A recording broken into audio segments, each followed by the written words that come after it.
Welcome back to High Tech Farmer. Today we're at what I call our faraway farm. We got 120 acres of soybeans around this bin, and then we got another 120 acres of corn on the other end of the field. But for today, we're just gonna be taking out the beans. So we got the bean head out here now. Combine's ready to go.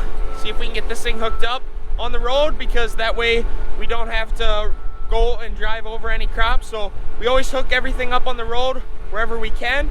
So we're out here on the road trying to hook it up now.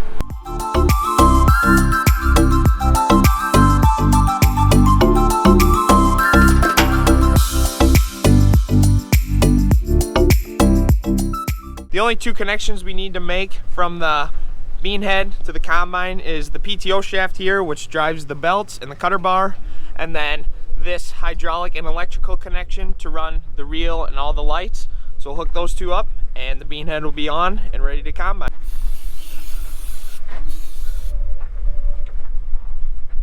We always spray down the electrical connections here with some electrical contact cleaner. That way it makes a nice clean connection. We've had problems before where if there's dirt and debris in there, the hydraulics, electronics won't work on the head, so just something we do every time. We're spraying this on there. Today's the beginning of our 4th day of combining, and literally look how much stuff my dad starts to accumulate inside the cab of the tractor.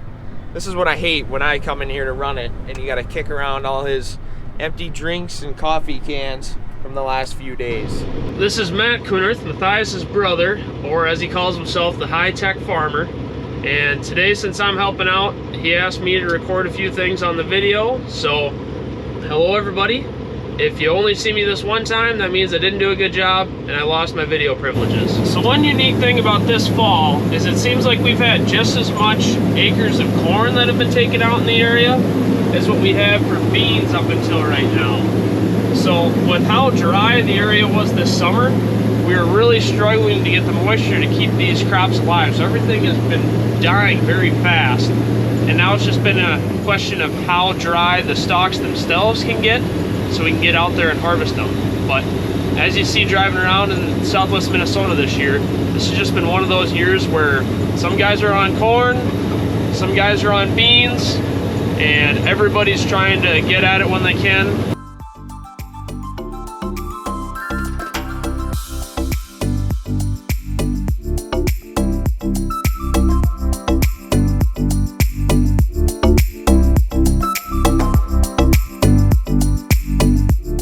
When we were checking this field just yesterday morning, probably about 24 hours ago, everywhere you were walking, it would stick onto your boots and be super tacky. Now, everything's real good, real dry.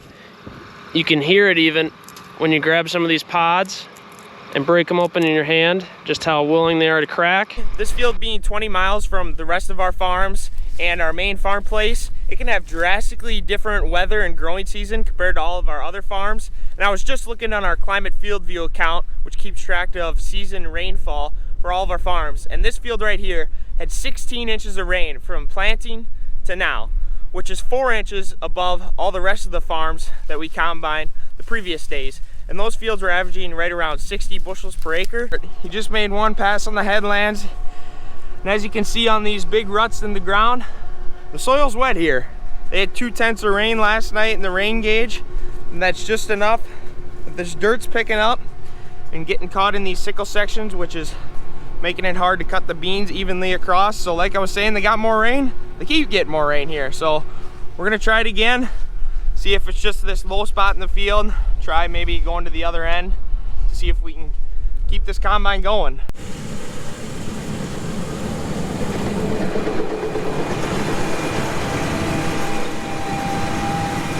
Got the headlands off here on the south side. Made the decision we're gonna park the combine and wait for a little bit for the sun to come out, wind to pick up.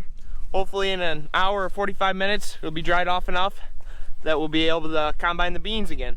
While we wait, we figured we'd check over everything on the combine. So now we're down here by the sieves and we noticed there's some chaff caught up in the pre-cleaner.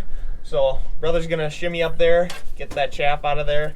That way the pre-cleaner will run just a little bit smoother. It's reasons like this why I'm glad he came home for the weekend, so he gets stuck doing some of the grunt work around here.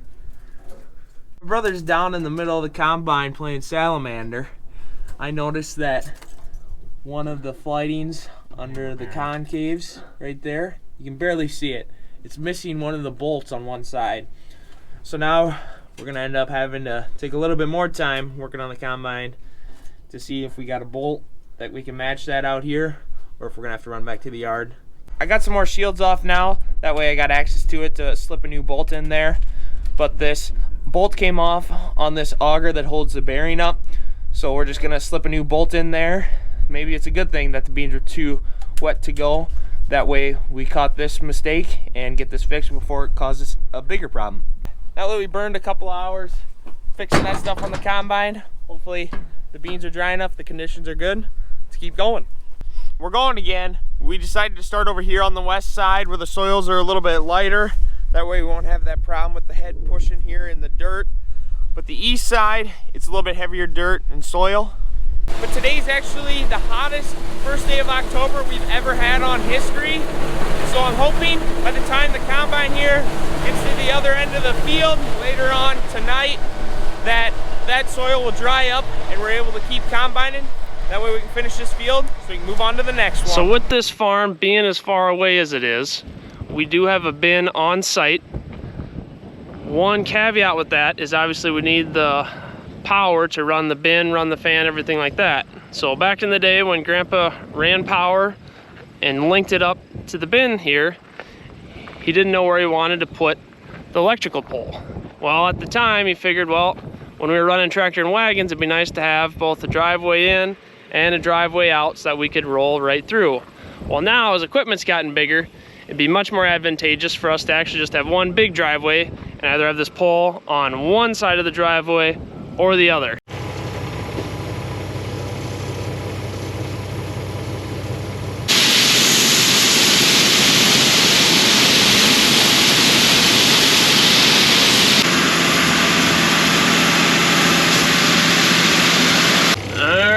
Mom is finished up topping us off, so now we will close the tarp, get this thing ready for the road, and we will be on our merry way. So we're taking this first load now out of what we call the Kirk farm. This is our furthest field from home. So although we have a bin here on site, we saved that bin for the corn. So half of the field that we have here is soybeans, other half is corn.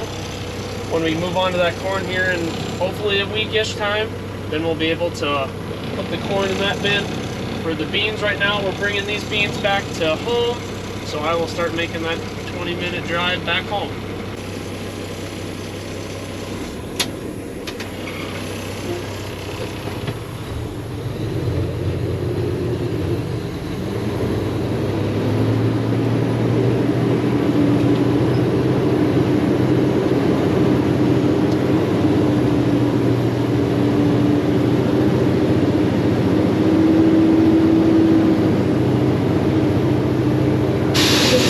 Got everything synced up. What I like to do is grab a sample.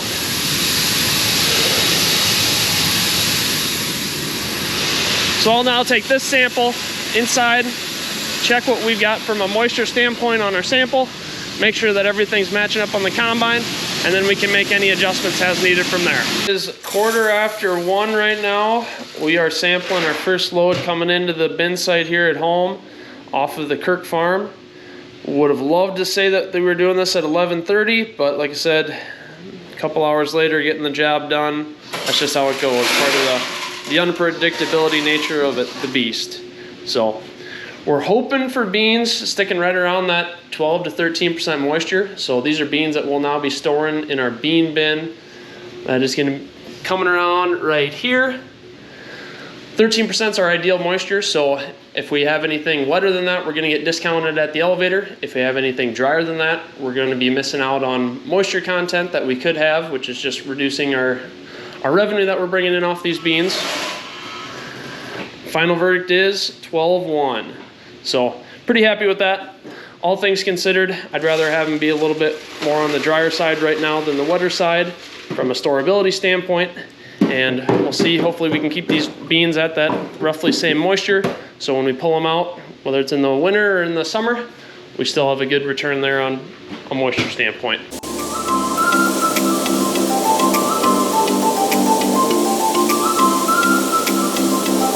been a while now, but things were going good in the combine until about 5 minutes ago.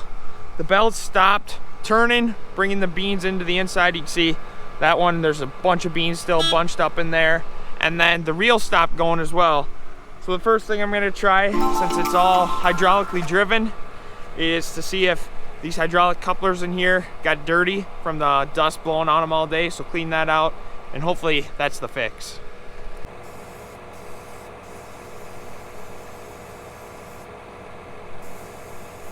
Hopefully that's all it was. But your dad's gonna try kicking everything on here on the combine again, and we'll indeed see if the belt and the reel starts turning. That was more than likely our issue.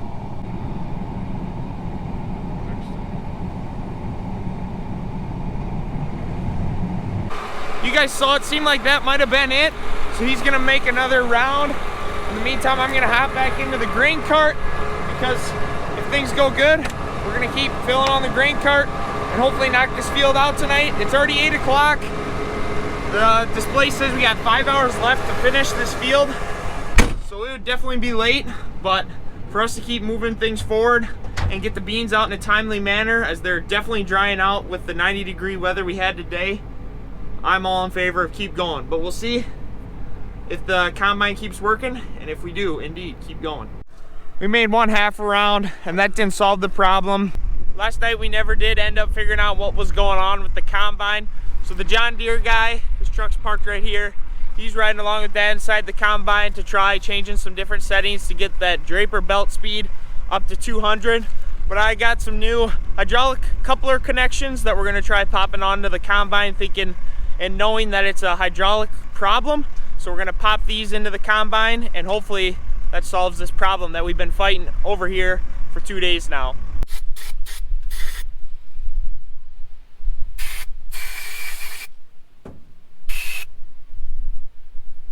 The bean head and the draper belt speed still aren't working like they should.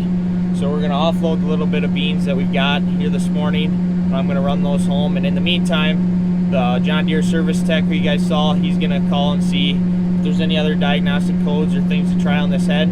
Otherwise, there's a chance that we might get a different head out here yet today. That way we can keep combining beans and not get held up by this issue any longer. Frustrating that the combine or bean head, whichever is the one giving us the problem, isn't working, just from the standpoint that these were probably going to be our best beans out of everything we had harvested.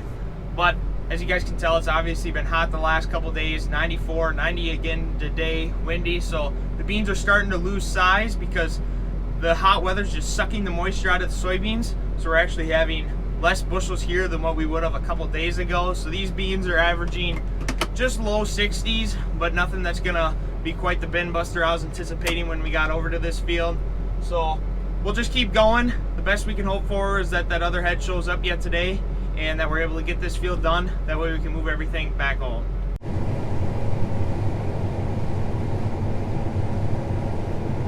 After 2 long, discouraging days, we have finally finished this 120-acre field. We figured out what the problem was. It is this, or we think we figured out what the problem was. It was this pump right here out of the main gear case for the bean head.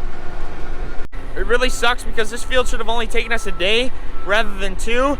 And the last 2 days have been extremely warm, which means not only did these beans dry down and lose up to 5 bushels in yield, but the rest of the fields that we still have to go have also lost those 5 bushels in yield, since the beans have dried down that much when we've been over here. So I think initially when we got here, the beans would have yielded right around 65 bushels. But towards the end, with that glass furnace heat we had, they only averaged right around 60. But thankfully, this field's done. The bean head's fixed. We're able to keep moving on to the next farms. So I got the bean head hooked up to the trailer behind me. Just gonna run that home and then get things ready for tomorrow. Made it back to the farm with the bean head. I'm gonna inspect all the sickles and guards before the sun goes down.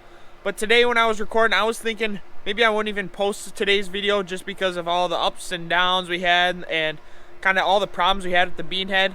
So if you liked today's video, make sure to give me a thumbs up or let me know down below in the comments. But that's gonna be it for today's video. Thanks so much everyone for watching, and we'll see ya in the next one.